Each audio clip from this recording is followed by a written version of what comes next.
following program is a peer-to-peer advice show and does not diagnose mental health conditions. If you're seeking social services, please call or text 211 or go to 211.ca. Hello, listeners around the world on radio, streaming, and podcast services. This is It's Not Therapy. I'm Liana and I am not a therapist, but I am your source for navigating the madness of mental health, using my top 10 sayings for going good crazy. This episode, we're talking about hate, what it does to your mental health, what to do if someone hates you, what to do if you hate someone else, and what to do if you hate yourself. And this episode is sponsored by some people I like very much. It's Not Therapy is proud to be supported by Phases Executive Fitness Studio. Phases is more than just personal training.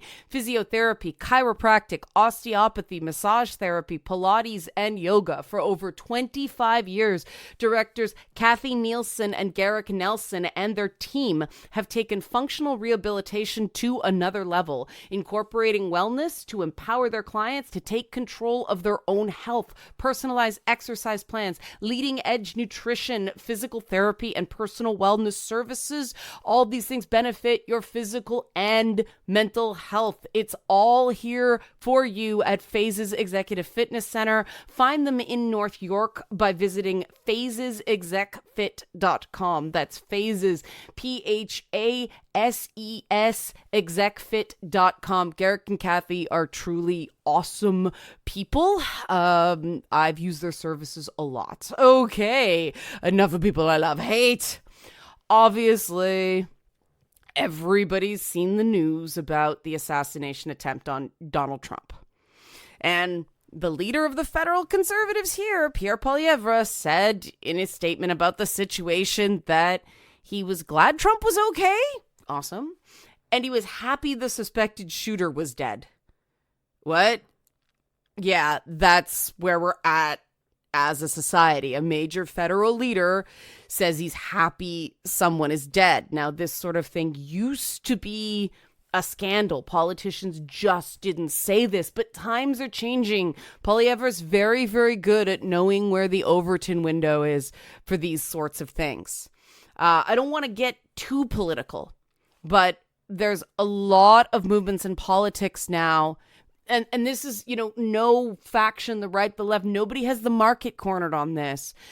Pockets of both sides, just the appeal is that they give people space to hate. Many protests, many people who attend these protests are more interested in hating people they oppose as opposed to helping people they support. Every time I see one of those F Trudeau flags flying out, it seems to always be a pickup truck where I am near a school. I think, is this where we really are? And yeah, this is where we really are. Hate is so everywhere now. It's so intense that I listened to the new Eminem album, full-blown Slim Shady throwback album, and by 2024 standards, the hate was just sort of mid, right? It wasn't even Kendrick Lamar, They Not Like Us hate. It wasn't even like Megan Thee Stallion album track hate. It was just mid. Now, hate doesn't mean merely disliking someone. Hate is even beyond anger. It's beyond disgust. It can sometimes happen because we feel powerless or we feel controlled or pushed down by the person. It can be a response to overwhelming hurt or fear. People with low self-esteem and low self-compassion are more prone to hate. So hating ourselves less means we're less likely to hate other people, and vice versa. It's a cycle. If someone makes us feel small, inadequate, or worthless, those are the people we're most likely to hate and hold in contempt. One of the problems with hate is that it impairs our decision making. If we're dehumanizing someone because we hate them, we're less likely to treat them with the compassion required for good outcomes. Hate makes us behave with envy, spite, and vindictiveness, even cruelty. And we can even seem irrational. because we're being irrational. We're not at our best selves when we're acting from a place of hate. It's bad crazy. Hate robs us of our empathy and a feeling of connectedness to others.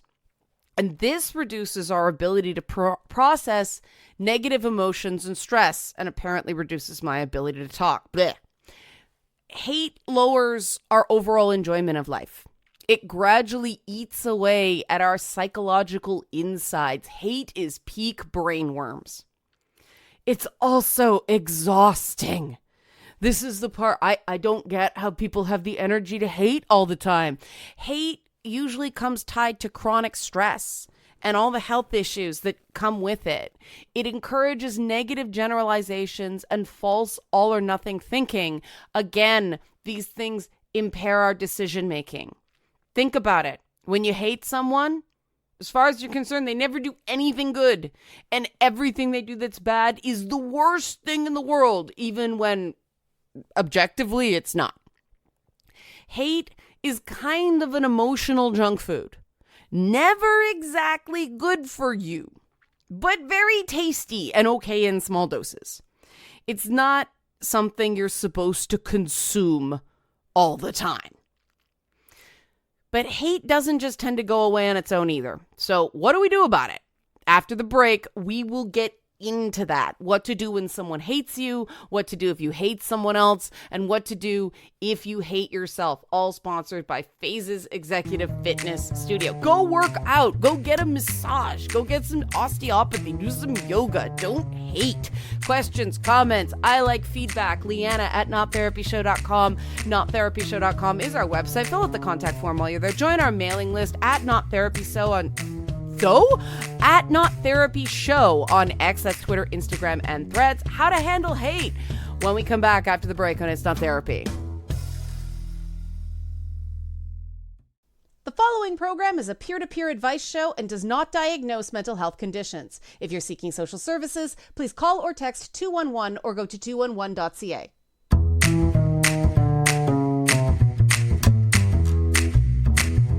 We're back on It's Not Therapy. I'm still Liana Kersner. I'm still not a therapist, and we're still talking how to deal with hate. This episode of It's Not Therapy is sponsored by my friends at Phases Executive Fitness Studio. Personal training, physiotherapy, chiropractic, osteopathy, massage therapy, Pilates, yoga, custom exercise plans, leading edge nutrition, physical therapy, personal wellness services. They got it all. You can find them in North York by visiting phasesexecfit.com. That's phases like the moon. Execfit.com. Go there. The massages are great. I especially love the osteopathy. I'm ad-libbing now. I'm not reading the sponsor copy. Bad Liana. Okay, back. Let's talk first about what we do when someone hates you. This isn't the same as someone being angry at you. Anger is temporary. Hate tends to last a lot longer and burn a lot hotter. Even though, like I said, hate isn't great for you, yes, that rhymes, sometimes it's understandable. Example, if someone's conned out of their life savings, it's understandable that the people that Bernie Madoff swindled, hate that guy, right? And forgiveness isn't guaranteed, especially when you do something like that, right? Forgiveness isn't guaranteed, nor can it be demanded. Do a whole thing about that sometimes because that's a misunderstood thing, right? If someone's merely angry at you, you might be able to talk it out. But remember, like I said before the break, if someone truly hates you, they're likely not going to be rational and may even see you as less than human. There is a big difference between anger, which is valid and understandable, and hate, which is understandable, but hate makes you stupid. You've probably seen or at least heard about one of those documentaries where some humanitarian takes months, if not years, of working with some sort of bigot to change their heart. And I love these documentaries. They give me hope. They're amazing if someone has the stomach and the resilience for it. But this program, it's not therapy. It's not a social justice show. This is a mental health show. So we're going to keep focusing on your sanity, staying good crazy, not changing the world or other people's hearts and minds. So I'm not giving you advice here for making the world a better place. I'm giving you advice for dealing with someone who hates you and staying good crazy, not going bad crazy. Right? Okay. So my advice, if at all possible, keep your distance and go no contact. It can be hard. True hatred is one of the ugliest psychological states you can encounter. It is scary and disturbing to experience, and the potential that you will be gaslighted is high. The hater will probably make up a bunch of lies about you and try to turn people against you, but only interact with them if you absolutely must. You will go bad crazy trying to refute every lie and correct every assumption of horrible intent. Remember, someone who hates is someone in the grip of an emotional state that makes them think you're some sort of demon. Every misspeak, every less than perfect statement you make is going to be treated as proof of some great crime by this person who hates you.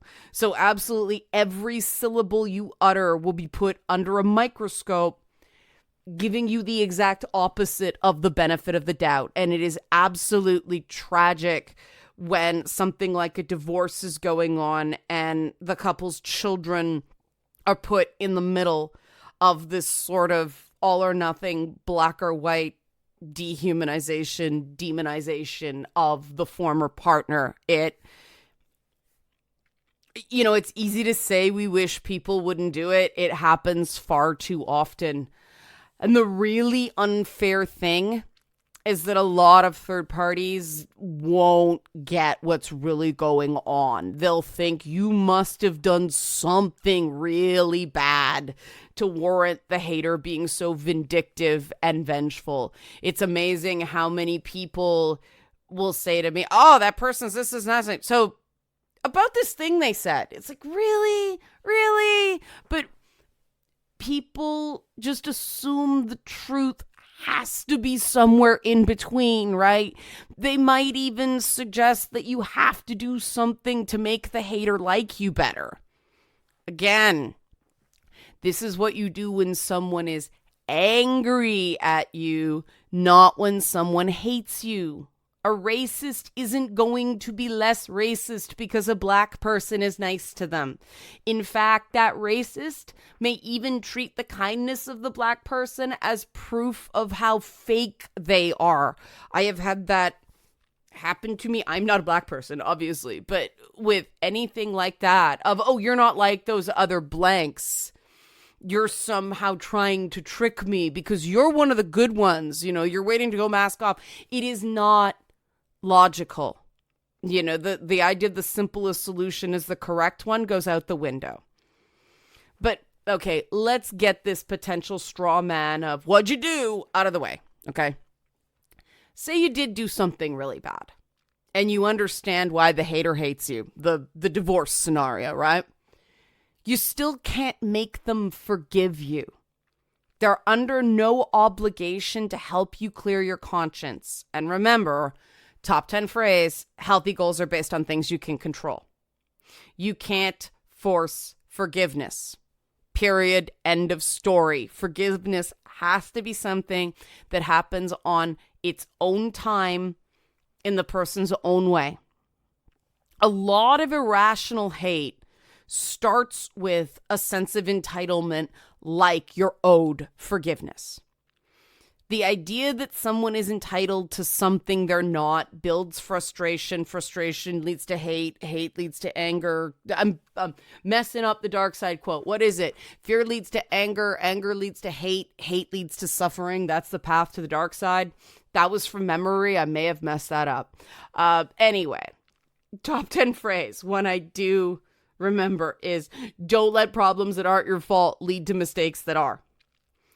That one I can remember. Whether you think you deserve to be hated or not, how you handle a hater doesn't change much. You can't force anybody to do anything. but people also can't force you. Top 10 phrase. Other people don't have to like your boundaries. They do have to respect them. Repeat after me. You are responsible for your feelings, thoughts, and actions. They are responsible for their feelings, thoughts, and actions. Note that responsible doesn't mean to blame. It means that even if they call you a bunch of names, lie about you, or otherwise behave poorly, it doesn't benefit you to respond in kind. And dear Lord, I have to remind myself of that one a lot. That's why don't let problems that aren't your fault lead to mistakes that are. Don't let problems that aren't your fault lead to mistakes that are, right? People who hate are extremely motivated to do truly awful things. They may not be violent, thank God, but the sheer intensity of their responses can be very scary. The fact that they won't stop attacking you can make you feel powerless. But whatever you do, getting infected by their hate, no matter how much they hate you, don't get infected by their hate. Don't let problems that aren't your fault lead to mistakes that are. Work very hard to not match hate with hate. Do the Jedi thing. Even though Disney hasn't been writing the Jedi great lately. I love the Acolyte. I'm one of those people that like the Acolyte, but oh man. Oh, I want my just light side Jedis back, please. Remember Luke Skywalker. Now, this doesn't mean you have to forgive them. Again, forgiving someone who behaves in a truly terrible way can be impossible, especially if they're still going. But you can put yourself in their shoes. You can think about how terrible it has to be be consumed by that kind of hatred. Imagine what it's like to be in the headspace that causes somebody to behave this way. Pitying them is okay. I just don't hate them. Pity them. I try to find ways to laugh at the situation, not with contemptuous mockery, because that borders too much on hate light. You know, you want to be light-hearted. For instance, you guys have heard me talk about Stalker-chan, the woman online stalking me for 13 years and counting here. Now, Stalker-chan comes from a Japanese video game reference. It's from the Yakuza Like a Dragon video games. The character Majima, my favorite character in the whole thing, calls the main character Kiryu-chan. And every time I go Stalker-chan, it makes me a bit happier because it's a ridiculous name for an utterly tragic person. And this is how I avoid hating this person 13 years later. When you work in the mental health space, especially if you're not someone with some sort of PhD, people expect you to be some sort of angelic being, like bring in the harps, like you know, you're always nice to them. You'll fix all their problems. You're an eternal well of validation, and that's just not true. You can't just be nice to everyone, because that would be enabling some people. Sometimes people are doing things that are harmful to them or others. They're picking on other people, and you have a responsibility to use what you can to get them to stop. I've got this one guy right now who didn't take it well when I said, I am not a therapist. I can't work with you as a peer counselor because, in my opinion, he needed actual therapy, specifically anger management therapy. And this guy has spent months online saying utterly piggish things about me, showing the entire world just how much he needs that therapy. Now step back and look at the behavior of people like this and ask yourself, do I want to look that petty? That's the motivation for preventing yourself from hating. Hate makes you stupid. But how do you stave off hate in yourself? It's a challenge, and that's what I want to talk about after the next break. Questions, comments, concerns, Liana at nottherapyshow.com. Nottherapyshow.com is the website. Join the mailing list while you're there. Fill out the contact form. You've got a question at Not Therapy Show on socials. Be right back. How to deal with hate after this on It's Not Therapy.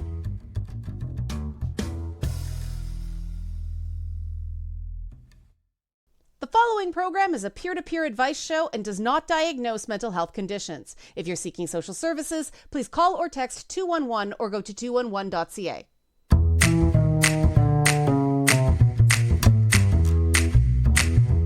We're back in It's Not Therapy. I'm still Liana Kersner. I'm still not a therapist. We're still talking how to deal with hate. And before the break, I promised to give you some tips for avoiding hating other people. But let me first tell you about a sponsor I love, Phases Executive Fitness Studio, phasesexecfit.com.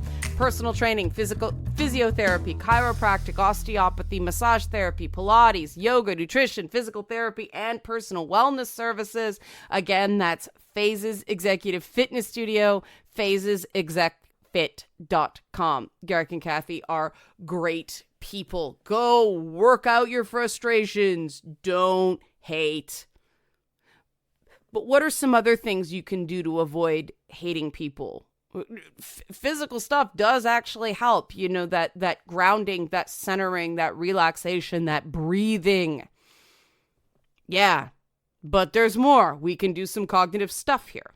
First, remember that hate takes more from you than it takes from the person you hate. I keep saying, hate makes you stupid. Hate makes you petty. Hate makes you say and do things you will probably regret later. And hate is exhausting. Life is too short to hate people for very long. Hate is rooted in a sense of powerlessness. So take your power back by, you know what I'm going to say, controlling what you can control. Healthy goals are based on things you can control. You can control access to you, especially access to your thoughts. Don't let people live in your head rent-free. You can control your own reactions to an extent by doing things like breathing or walking away. You can control how much you beat yourself up when you do lose it on someone who is intent on dehumanizing you. Other people can be unfairly judgy. You don't have to be. When someone makes us feel small, it can feel temporarily powerful to lash out in response. The road to hell is paved with good intentions and bouts of lizard brain, right? But are these really good intentions? When we hate, it detaches us from empathy, which makes us feel less sad bad, but it also seriously impairs our judgment. That rationalization you have for why someone really deserves whatever awful thing you want to do to them will, trust me, seem pretty stupid once you calm down. Don't let problems that aren't your fault lead to mistakes that are. So before you do anything, I'm talking anything, I'm talking make a single sound, stop and feel your feelings. This includes any feelings of fear, sadness, powerlessness, or inadequacy. That sense you've been wronged, very valid. It's even okay to admit you're envious or jealous or that you hold the person in contempt. If you need to get away from the person, do it. Step away from the keyboard. Put down the phone.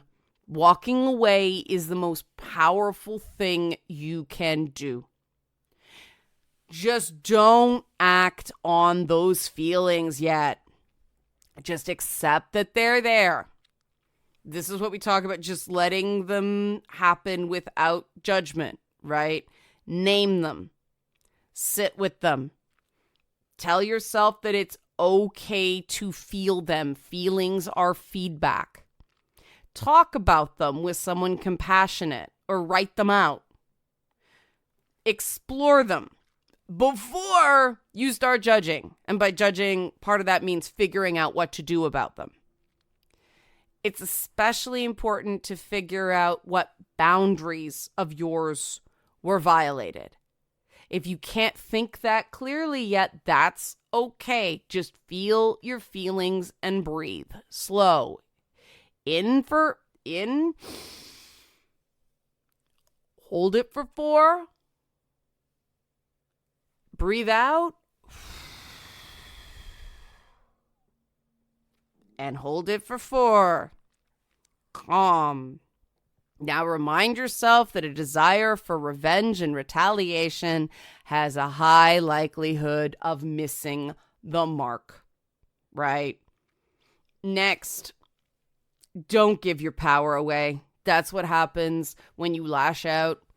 Even when, even when you get the quote unquote right person, you may feel like they made you, but no one's making you do anything.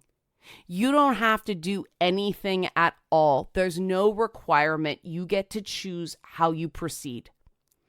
Don't rationalize bad behavior to temporarily feel big. Next, wait. I know this isn't fun, but trust me, distract yourself for a bit. Get active. Dance around. Go have a workout. Take a bath. Take a relaxing bath. Sleep on it. If you still wake up furious, that's a sign of a pretty big boundary violation.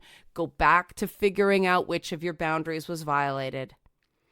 If you must communicate something, and this is a last resort, it's better really to say nothing if you're in a place of hate.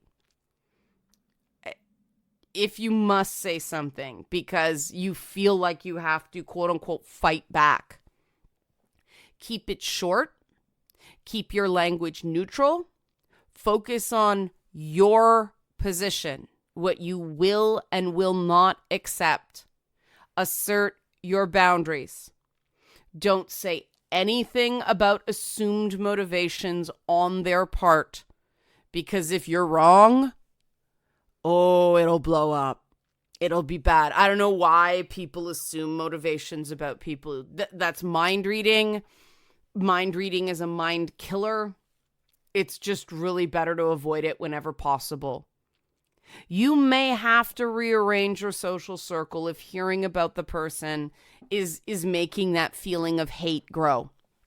And certain people, I learned from experience, certain people are not going to respect that you don't want to hear about it. It's just too juicy gossip for them. That's a bad sign. Gossip goes both ways. You have the right to say that you don't want to talk about this person, that you don't want to hear about them. Avoid looking at their social media as well. It doesn't matter what they say. They're not relevant to your life. Do your best to see the person you're struggling with hating as a person. Try to empathize with something, anything about them. You absolutely do not have to agree with them. You're going to do the opposite of agree with them. And again, you absolutely do not have to forgive them. But pitying them is better than hating them. If the hate you're dealing with extends to a whole group of people, challenging yourself by exposing yourself to opinions you don't agree with can help. But again, at the end of the day, it's all about seeing people as people. Even people you don't like are people. Remember that stereotyping people says more about your mindset than it does about them. And understand that ultimately, hate for others is rooted in personal insecurities and self-hate. It's a cycle. Being hated can make you feel self-hatred, which makes you deflect and project and externalize that hatred towards other people. So how do we stop that self-hate? That's our final segment coming up after our last break. I'm leaving a lot of time for this. Question, comments, any feedback. Liana at nottherapyshow.com. Nottherapyshow.com is the website. Join our mailing list. Fill out the contact form while you're there at Not Therapy Show on social media. When we come back, dealing with self-hatred on It's Not Therapy. The following program is a peer-to-peer advice show and does not diagnose mental health conditions. If you're seeking social services, please call or text 211 or go to 211.ca. We're back and It's Not Therapy. I'm still Liana Kersner. I'm still not a therapist. We're still talking about dealing with hatred. This episode of It's Not Therapy is brought to you by the wonderful people at Phases Executive Fitness Studio, phasesexecfit.com. That's phases like phases of the moon, PHASES execfit.com. Okay, dealing with self-hatred. This is a tough one because self-hatred can get buried really deep. We love to deflect and project self-hatred because self-hatred is a poison that leaches into every aspect of our lives. So if you want to be your best self, it's really important to address it. And this is where the self-compassion work comes in. I talk about self-compassion all the time. Top 10 phrase, self-esteem cannot exist without self-compassion. We all mess up. We all do. It's impossible to totally avoid. Another top 10 phrase, perfect is a lie. Stop trying to be perfect. Haters love to take the mistakes you make and define you by them while ignoring or minimizing anything you do right. Worse, they may claim that the good and selfless things you do are just trying to get attention or to make yourself seem better than you are, like you have the brain power and energy to be that aware of everything you're doing all the time as part of some master plan. It's bad crazy. And being subjected to this kind of thing at work, at school, online, even in your family. It happens in a lot of families. See that divorce scenario from the previous segment, right? Being subjected to this, that you're no good, very bad, that can really erode your self-esteem, or if you're young enough, prevent it from forming in the first place. It erodes your self-esteem because messages of no good, very bad chip away at your self-compassion. Again, self-esteem cannot exist without self-compassion. Everybody needs to learn to speak to themselves with accountability, but also with gentleness. If you spend all of your time hearing completely brutal summaries of yourself, you're gonna start believing them. They're going to change how you think about yourself. And some of them may be true. We all have to hear harsh criticism sometimes. But again, perfect is a lie. Stop trying to be perfect. We all make mistakes. If you truly believe you did something wrong, great. Room for growth. But don't change just because people demand it, especially if someone is really harsh in how they demand it. No one can really demand change from you. They can appeal to you. They can make a case for change. But again, people don't have to like your boundaries. They do have to respect them. I mean, okay, there are consequences to not changing. If your boss says you have to shape up or ship out and you don't, you'll get fired. But that goes without saying, right? With work, it's like, okay, I have to do this to keep my job.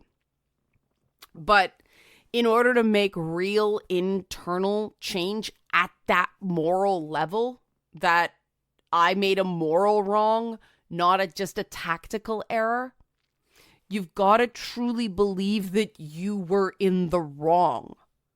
Not just that you did something unpopular, inconvenient, or annoying. Change works best if you build new habits in accordance with your strengths instead of just flailing around changing for the sake of change to make other people like you better. Therapy helps a lot with targeted changes of this sort, right? This is what those 6 to 8 weeks of cognitive behavioral therapy is made for. Works fantastic with specific goals like this. But in order to change based on your strengths, you have to know what your strengths are. You don't have to be the absolute best at anything. If that were true, then the vast majority of people would fail this standard. Just what are you reasonably good at? And remember that things like sincerely caring about people and wanting to be a good person, those things count for a lot. You know, if you're that person who will listen when someone's down, when you're that person who can keep a confidence, if you're somebody who really does care about doing the right thing, these things matter no matter the outcome. When you're feeling beaten down, remind yourself of the things about yourself that are legitimately good. These aren't achievements. These are innate elements of you, your kindness, your conscientiousness, your diligence, your willingness to work hard. And yeah, we can all find that one time, or in my case, far more than the one time that we fell short. I take some big swings in my life and I fall flat on my face a lot. But if we're defined by all the times we fall short, again, everyone is going to fail. Stop thinking like that. Perfect is a lie. Stop trying to be perfect. How do you stop thinking like that? Hold that thought. Working on yourself is great. Liking yourself is even better. And it is possible to do both. If you've got supportive people, even better. But knowing just one good thing about yourself that you truly believe and no one can take from you, that's the beginning of the path to feeling like you matter. Remember that doing a bad thing doesn't make you a bad person. And if you really think you are a bad person, that's when it's time to find a licensed therapist. If your behavior is negatively impacting your life, and you realize this, but you can't stop, that's when it's time to find a licensed therapist. If you feel that out of control, that's the time to reach out for some help. That is it. I did it. I swear by it. Let's get back to what we can do on our own. I wanted to put that disclaimer there, but let's get back to how we can stop defining ourselves by those times where we fell short. You can do everything right sometimes and still fail, still lose. I've been there, trust me. But that doesn't mean you're a failure or a loser. Yes, certain modern politicians love to call people suckers and losers, and that hits a certain part of our brains related to worthlessness and powerlessness, and that can trigger a very strong response. But we can take some lessons from guys who talk like that, like Donald Trump. Yes, I'm going to say something positive about Donald Trump. This is the How to Avoid Hate episode, after all. Donald Trump has failed a lot. But because he doesn't focus on those failures, in fact, he insists a lot of them weren't failures at all. They were a rigged thing or someone stole from them. Because they don't focus on their failures, enough people see them as incredible successes. Trump isn't judged by the majority by his failed businesses, his numerous marital infidelities, his felony convictions, his numerous misspeaks, buffoonish moments, or when he rambles incoherently. They don't judge him by his massive debts, unsuccessful lawsuits, times he's been successfully sued, not only by E. Jean Carroll, or losing the last election. Most people, even if they don't like him, don't see Donald Trump as a loser. They see Donald Trump as a successful businessman, marketer, and media personality. Again, even though they don't like him. Despite all of Trump's very public, very big failures, bigly failures, Covfefe, remember? People see him as a success. And okay, I don't deny that the Trump method is possibly not possible for women, definitely easier to do for men, because if women use that bravado and swagger, we're judged very differently, much more negatively. But you may have seen the clip of Ingrid Andress, a 4-time Grammy nominee who completely butchered the Star-Spangled Banner recently at the Major League Baseball Home Run Derby, apparently while drunk. And I saw this clip in a few places, and I'm like, okay, the Star-Spangled Banner is a tough song to sing, right? Everybody who's tried to sing that song, oh God, it is so easy to crack. But oh man, that was giving her maximum benefit of the doubt. Still no, sorry, Ingrid Andress. Wow. Very, very public embarrassment. 4-time Grammy nominee. But was that a singing failure or a viral video success? Ask the Hawk-Twa girl. What? Who's the Hawk-Twa girl? Oh, if you don't know, consider that a victory in life. She's another viral internet sensation. Look it up, preferably without children around.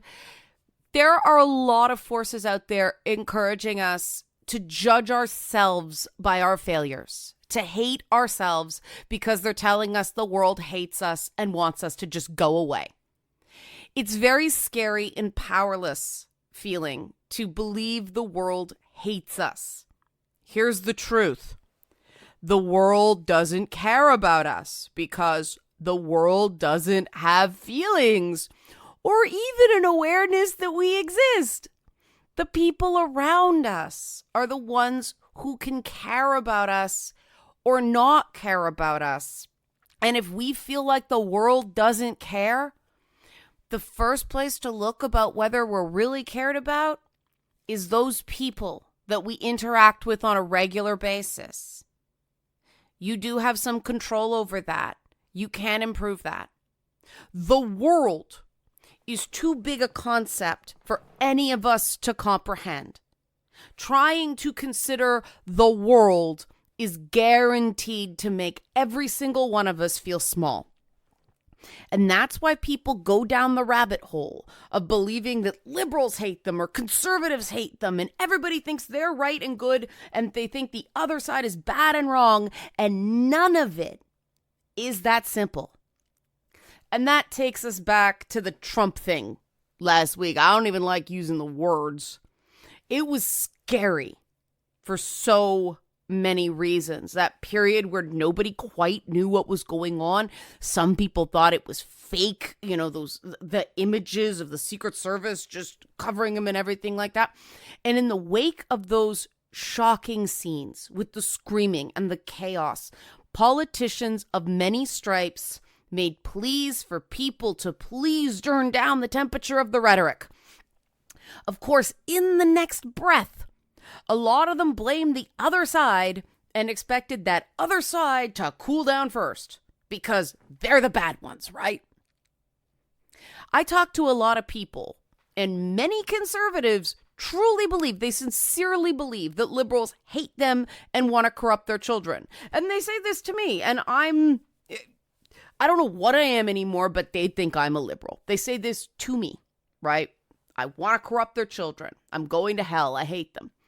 And many liberals, especially LGBTQ plus and people in underrepresented groups, believe conservatives hate them and want them dead or in internment camps. Of course, this is not the self-image either side has. Conservatives don't believe that they want people dead or in internment camps. No, they want to save their souls, right? And they want to help. And liberals don't want to corrupt conservative children. No, they don't see it as corruption. They see it as education, right? Nobody means any harm here. It doesn't mean anybody's 100% right.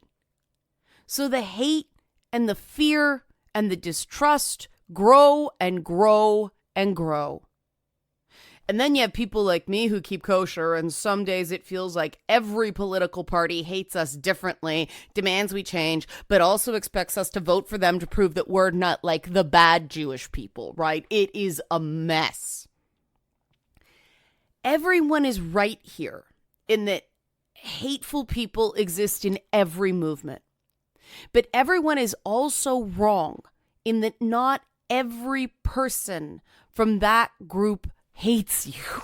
Not every single one. If you talk to people from various walks of life, the vast majority of us want the same things. Relative peace, some free time, the ability to pay our bills with a little left over, access to health care and opportunities, basically, safety, comfort, a reasonable amount of freedom, and our health.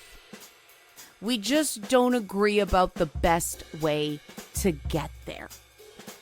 And in the political landscape we're in right now, there is no healthy debate about the best way to get there. It's just they hate you, hate them back. And that's a problem. Because the people saying we need to turn down the temperature are correct. But they're not giving us a framework. There's no agreement in how to deal with some very, very binary issues. And I'm not just talking about gender. There are certain things where the law has to come down on one side or the other. Governments need to consider who gets help and who has to pay for that help. These are difficult problems. And it's possible to disagree vigorously, passionately, even dramatically, without hate or dehumanization. And we do that by remembering the other side, the people we disagree with, are made up of people, and treating them accordingly, treating them like you'd speak to a family member and a friend who is behaving badly, not someone who's evil incarnate. Even if you think they are evil incarnate, nothing's served by treating them that way. All right, that's my time. And thanks, big thanks to Phases Executive Fitness Center, phasesexecfit.com, because top 10 phrase, you're crazy is only a problem if it's hurting you. Be good to each other.